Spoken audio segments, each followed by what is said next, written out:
hablar de motivación, cuando me tocó el tema iba pensando cómo lo íbamos a presentar y obviamente la motivación es un requisito cuando cambia la idea del derecho, ¿no? Ya no podemos permitir, como alguna vez Carlos III echó a todos los jesuitas de España y dijo por las razones que mi real pecho guarda. Entonces se empezó a exigir que nos den fundamentos y que nos digan por qué y cuáles son las razones, esto que Alvarado nos enseñaba, de que me han privado del bien de la vida, ¿no? Lo curioso es que cuando uno en el grado pregunta sobre los sistemas de valoración o dice, a ver, hablemos de valoración de la prueba y habla en el grado y alguna vez hice el experimento en posgrado, le dicen, automáticamente el alumno contesta, mire, existe la íntima convicción, la prueba tasada y la sana crítica racional. Y, y eso es todo. Y uno ahí automáticamente tiene que decir, bueno, tiene 10 porque usted está repitiendo lo que aprendió durante tantos años en la facultad. O sea, esto es lo que a nosotros se nos enseña cuando hablamos de valoración de la prueba. Nada más, es más, si uno ve obras recientes de sistema de pruebas de acá de Córdoba, cuando llega al momento de valoración de la prueba, también hace el mismo esquema y ahí se acaba, ¿no? Entonces, por eso sí, celebrar esta idea de decir, bueno, pensemos, como decía, para hablar de derechos en serio tenemos que hablar de hechos en serio también, ¿no?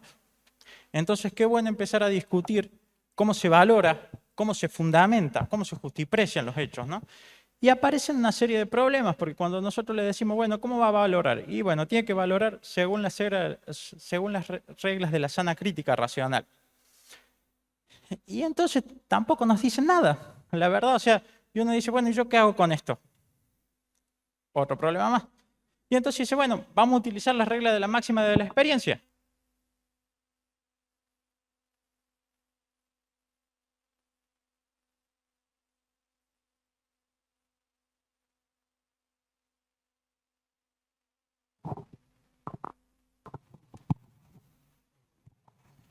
Muchas gracias por su tiempo.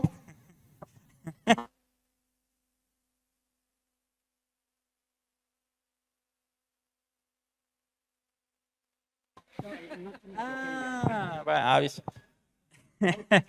Autosaboteo, tiene razón.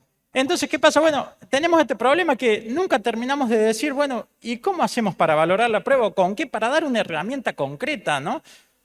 Los juicios dependen de la prueba. Aquel que litiga sabe que su juicio depende de probar y el éxito o no de un proceso depende de qué podamos probar, ¿no? Entonces, nosotros tenemos el artículo 327 del Código Procesal Civil que nos viene y nos dice, el juez está, para fallar debe utilizar la prueba que entienda dirimente y puede exceptuarse de la que no lo entienda. Norma peligrosa. Ahora sí, hablando de motivación, ¿no? Porque usted genera una prueba que es contraria a la decisión que va a tomar el juez y esa prueba puede ser preterida y no hace falta que la fundamente. Entonces parece que esta falta de motivación sí es peligrosa. ¿Qué pasa con el justiciable cuando yo tengo un testigo que dijo lo contrario en el accidente de tránsito y la norma lo autoriza y lo releva al juez a que no me diga nada? Se hace más peligroso porque, miren, el Código Procesal cambió hace un tiempo y ahora tengo precalificación de prueba, con lo cual ya el juez antes de que ingrese la prueba dijo esta no sirve. Y encima cuando le llega la prueba dice no, yo solo voy a utilizar la dirimente. Y bueno, entonces es más fácil que te salga una sentencia bien si vos ya fuiste limitando todos los medios de prueba. Es una norma que Tarufo y muchos de los autores que han nombrado que es difícil de aceptarla porque usted necesita que le den las explicaciones concretas del caso, ¿no?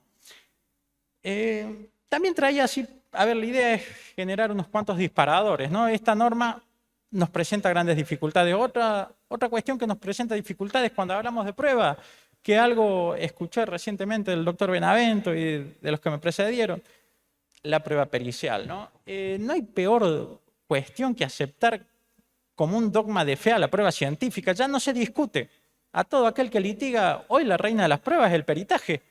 Y si el peritaje dice que esto es así, ya no tenemos posibilidad de discusión. Y entonces ahí es donde uno dice, tendríamos que tener un espíritu crítico, tendríamos que agarrar los peritajes y decir, a ver, ¿qué método estás usando? ¿Qué criterios se utilizan? Porque si no, también tenemos un problema. Todos los que somos abogados, la suerte nuestra de 3 años de trabajo queda después resumida que sale en un peritaje. Cosa peligrosa también, ¿no? Que debiéramos criticar. En esta idea también de tener un espíritu crítico hacia estas cosas, hago un paréntesis o catarsis, no sé cómo lo quieran ver. Los protocolos. Desde después de la pandemia vivimos bajo protocolos y acordadas. ¿Y qué es lo que hacemos? Sale el protocolo y lo internalizamos, nos lo aprendemos y vamos a litigar. Paremos un poco, veamos de qué se trata el protocolo, quién lo dicta. Fíjese, sin ir más lejos, cuando sale la acordada y el protocolo que nos hace el sistema digital y que nos crea un expediente electrónico en Córdoba, el justiciable ya no puede acceder solo a un expediente, necesita de un abogado. ¿No es una mengua o una restricción a la publicidad de los actos de gobierno? Y la vorágine de la diaria se nos pasó por alto. Si usted litiga en federales, verá que cualquier persona puede entrar al sistema y ver cualquier causa y que pase en otras provincias. Acá en Córdoba no. Acá se restringió. Y nosotros vamos corriendo atrás de eso sin reflexionar, sin decir, paremos y analicemos. Eso de los protocolos también me pareció una cuestión peligrosa, ¿no? Cierro mi catarsis. Volviendo a esta idea de la prueba, de valorar la prueba, ideas o pequeños tips para llevarse de cómo valorar una prueba, ¿no? Tal vez lo primero sería decir un análisis individual de la prueba, a ver qué grado de credibilidad tiene.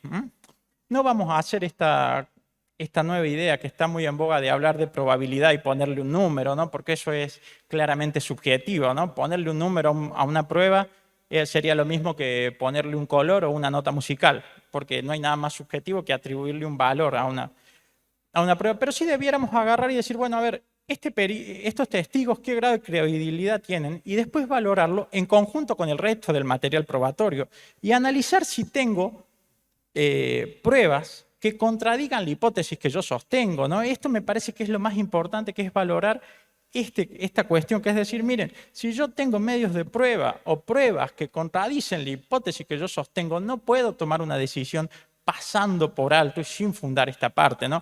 Lo veo acá a Sebastián Monjo. Sebastián Monjo tiene un artículo excelente que habla de lo mismo, pero respecto de los argumentos. Cuando tengo un argumento al contrario en contra de un argumento teleológico, era un artículo en La Ley que es excelente y que se lo recomiendo plenamente, y que dice palabras más, palabras menos lo mismo, o es lo que yo entendí, Seba, que es decir esto.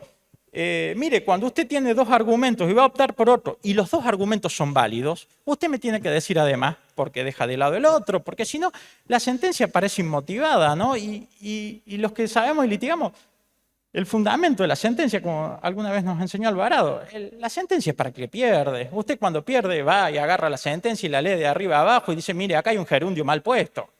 Ahora, cuando la sentencia le dice, sí, mire, tiene razón, usted le agarra la mira y dice, más bien si yo tenía que ganar. Esto era lógico, o sea, estamos perdiendo el tiempo, pero es que es así. Entonces, reivindicar la idea de que fundamentemos los derechos, de que fundamentemos la idea de los hechos y que le demos una explicación. Esto sí me parece importante, ¿no? En cuestiones de si usted hiciera un alegato o una sentencia, perdón que las ideas vienen medio desordenadas, es un poco por el trajín y los nervios y todo, ¿no? Si usted quisiera hacer un alegato o una sentencia, tal vez usted tiene muchas más probabilidades de que el hecho exista si yo tengo distintos medios probatorios que me corroboran un hecho. Eso es una cuestión epistémica. Mientras usted tenga más medios probatorios disímiles que corroboren una hipótesis, tiene más probabilidades que la hipótesis haya sido efectivamente así. ¿Qué le quiero decir con esto? Vamos a pasarlo simple. Si yo quisiera hacer un alegato o quiero hacer una sentencia, lo pongo desde el alegato, que es desde lo que trabajo, ¿no? Lo óptimo es decir, mire, el accidente se probó porque el testigo lo vio, porque el perito condice con esto y además porque tengo las fotografías, entonces yo tengo distintos medios probatorios. Esta sería una buena estrategia para fundar un escrito que tal vez debiera tenerse en cuenta, ¿no? Por último, y para ir cerrando, no me voy a detener tanto en otras cuestiones de valoración, más que es bastante claro. Más que es bastante corto el tiempo, pero sí me gustaba siempre una idea de de Piero Calamandrei, que ya en aquel elogio de los jueces, él nos decía, miren, reivindicando la importancia de los hechos, decía, ¿no? Cuentan del médico que cuando era llamado a la cabecera de un enfermo, en lugar de ponerse a examinarlo y a escultarlo pacientemente a fin de diagnosticar su enfermedad, comenzaba a declamar disertaciones filosóficas sobre el origen metafísico de la enfermedad, que a su entender demostraba que auscultar al enfermo y tomarle la temperatura eran operaciones superfluas. Los familiares que esperaban el diagnóstico en torno al lecho quedaban maravillados de tanta sabiduría y el enfermo a las pocas horas moría tranquilamente, ¿no? A ese médico, de querer definirlo en la jerga forense, lo podríamos llamar el especialista en cuestiones de derecho. Muchísimas gracias.